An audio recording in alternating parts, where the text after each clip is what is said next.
नमस्कार, मी मयुरी आणि आपण पाहतात मुंबई आउटलुक। आशिया कप 2025 दरम्यान भारत-पाकिस्तान सामन्यात मैदानात भरपूर वाद झाले।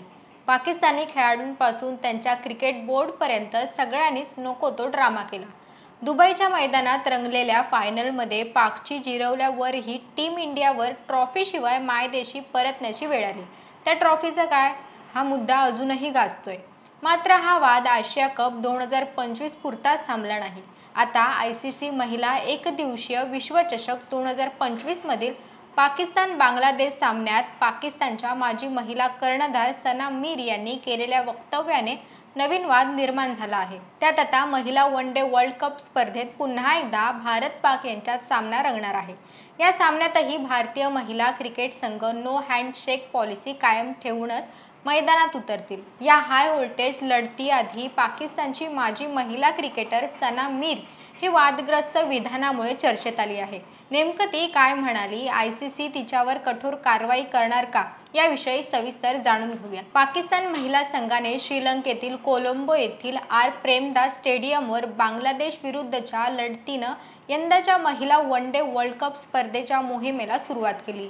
एका बाजूला संघावर पराभवाची नामुष्की ओढवली असताना दुसऱ्या बाजूला या सामन्यात समालोचन करताना पाकची माजी कर्णधाराने आपल्या ताफ्यातील खेळाडूंची ओळख अधोरेखित करताना काश्मीरचा उल्लेख केला। त्यामुळे तिच्या वक्तव्यामुळे नव्या वादाला तोंड फुटलं आहे। कोलंबो येथील आर प्रेमदास स्टेडियमवर पाकिस्तान विरुद्ध बांगलादेश यांच्यातील लढतीवेळी सना मीर कॉमेंट्री करत होती।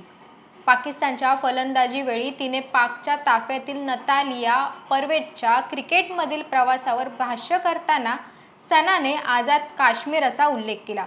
सना म्हणाली की नतालिया आझाद काश्मीरची आहे, क्रिकेट खेळण्यासाठी तिला लाहोरमध्ये यावं लागतं। पाकिस्तानी बॅटरवर भाष्य करताना सना मीर हिने लाईव्ह मॅचमध्ये आझाद काश्मीरचा उल्लेख केल्यानंतर ती नेटकऱ्यांच्या निशाण्यावर आली।